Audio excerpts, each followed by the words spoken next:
आइए जानते हैं आज के कुछ प्रमुख अंतर्राष्ट्रीय खबरों को। पहले एक नजर आज के हेडलाइंस पर।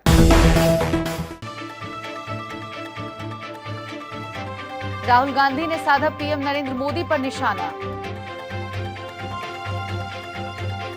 दिल्ली में पहले 51 लाख लोगों को लगेगी कोरोना वैक्सीन। कब, किसे और कहां मिलेगा टीका, सीएम केजरीवाल ने बताया पूरा प्लान।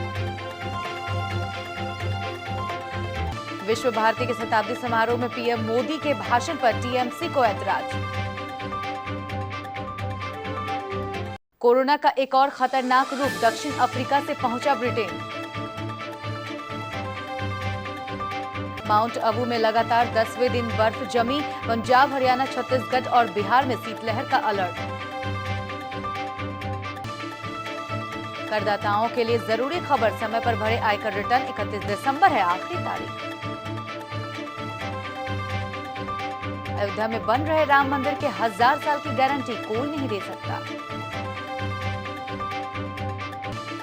ट्रंप ने पुराने सलाहकारों रोजर स्टोन और पॉल मैनाफोर्ट को किया माफ।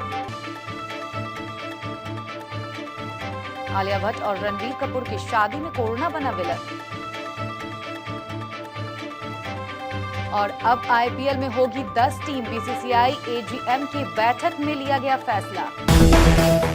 कृषि कानूनों पर चल रहे किसान आंदोलन के समर्थन में मार्च निकालने और राष्ट्रपति से मुलाकात करने की कांग्रेस की कोशिशों के दौरान गुरुवार को प्रियंका गांधी सहित कई पार्टी नेताओं को हिरासत में लिया गया। राहुल गांधी ने इस मौके पर केंद्र की मोदी सरकार पर हमला करते हुए कहा कि भारत में अब लोकतंत्र नहीं रह गया है। अगर आपको लगता है कि यह है तो यह अब बस आपकी कल्पनाओं में रह गया है।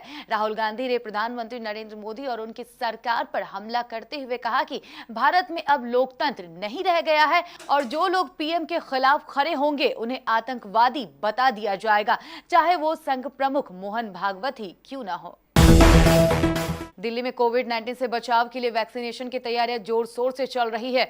मुख्यमंत्री अरविंद केजरीवाल ने गुरुवार को बताया कि दिल्ली में पहले चरण में 91 लाख लोगों को कोविड वैक्सीन के लिए चिन्हित किया गया है। उनके लिए कुल 1.02 लाख करोड़ डोज की जरूरत पड़ेगी। प्रत्येक व्यक्ति को 2 डोज दी जाएगी। केजरीवाल ने कहा कि दिल्ली में पहले चरण में 3 लाख स्वास्थ्यकर्मी, 6 लाख से अधिक फ्रंट लाइन वर्कर्स जिसमें पुलिस, सिविल डिफेंस, एमसीडी कर्मी व अन्य शामिल है। इसके अलावा 50 साल से अधिक उम्र वाले और 50 साल से कम उम्र के वो लोग जिन्हें कोई गंभीर बीमारी है। ऐसे करीब 42 लाख लोग हैं जिन्हें वैक्सीनेशन के लिए चिन्हित किया गया है। उन्होंने कहा कि बीमार लोगों को चिन्हित करने का काम लगभग अंतिम चरण में है।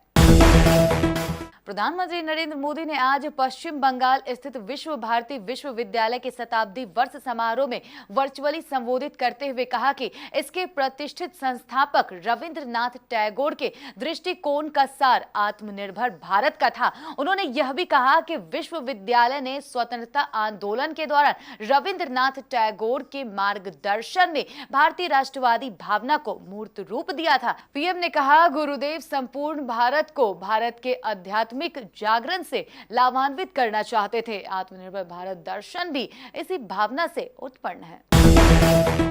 ब्रिटेन में कोरोना वायरस का एक और नया वेरिएंट मिला है जो पिछले नए वेरिएंट से कई ज्यादा खतरनाक है। ब्रिटेन के स्वास्थ्य मंत्री मैट हैनकॉक ने बुधवार को बताया कि नए वेरिएंट वाले कोरोना वायरस के 2 मामले सामने आए हैं। कोरोना वायरस का यह नया वेरिएंट सबसे पहले दक्षिण अफ्रीका में मिला है। ब्रिटेन के जिन 2 लोगों के इससे संक्रमित होने की पुष्टि हुई है वो हाल ही में दक्षिण अफ्रीका की यात्रा पर गए थे।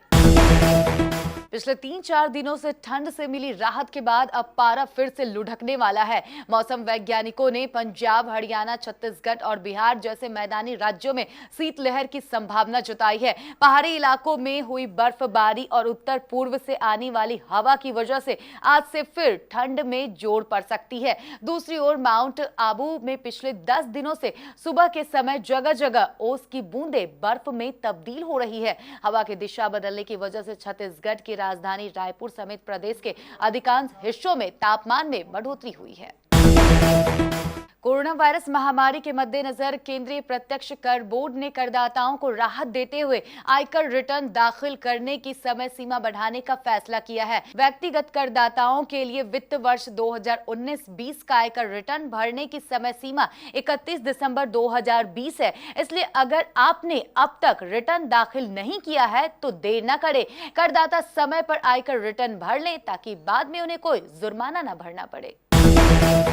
श्री राम जन्मभूमि तीर्थ क्षेत्र ट्रस्ट के महासचिव चंपत राय ने आज कहा कि बन रहे राम मंदिर के 1000 साल की गारंटी कोई नहीं दे सकता है। मंदिर के 1000 साल की आयु को कोरी कल्पना ही कहा जा सकता है। 300-400 वर्ष की गारंटी भी मिल जाए तो हम निर्माण के लिए सहमत है। चंपत राय संतों को राम मंदिर निर्माण के प्रगति के बारे में जानकारी दे रहे थे। उन्होंने कहा कि मंदिर के लिए की गई प्लानिंग टेस्टिंग फेल हो गई है। कंक्रीट के खंभे 700 टन का लोड डालते ही धंस गए। मंदिर की आयु बढ़ाने के लिए सीमेंट में अब भक्र कोयले के साथ कुछ अन्य केमिकल मिलाने पर विचार चल रहा है।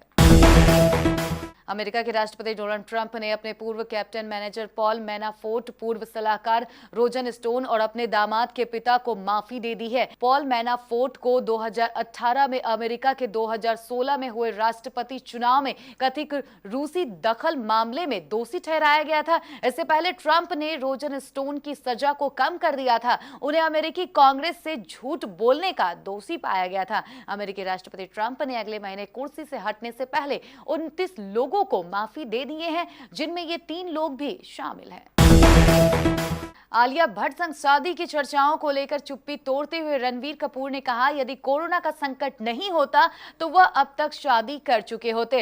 इससे पहले साल की शुरुआत में खबरें थी कि दोनों 2020 के अंत तक शादी कर सकते हैं। अब इन खबरों की पुष्टि करते हुए रणवीर कपूर ने कहा कि यदि कोरोना का संकट न आया होता तो वह और आलिया अब तक शादी के बंधन में बंध भी चुके होते। हाल ही में एक इंटरव्यू में रणवीर कपूर ने कहा कि कोरोना के संकट ने जिंदगी को काफी प्रभावित किया है, इसी के चलते उन्होंने शादी को टालने का फैसला लिया है। रणवीर कपूर का कहना है कि वह कुछ और कहने के बजाय यही कहना चाहते हैं कि हम जल्दी ही शादी करेंगे। आलिया के बारे में बात करते हुए रणवीर कपूर ने कहा कि वह हमेशा कुछ न कुछ सीखने का प्रयास करती रहती है। लॉकडाउन के दौरान आलिया भट्ट ने गिटार से लेकर स्क्रीन राइटिंग तक कई चीजें सीखने की कोशिश की है।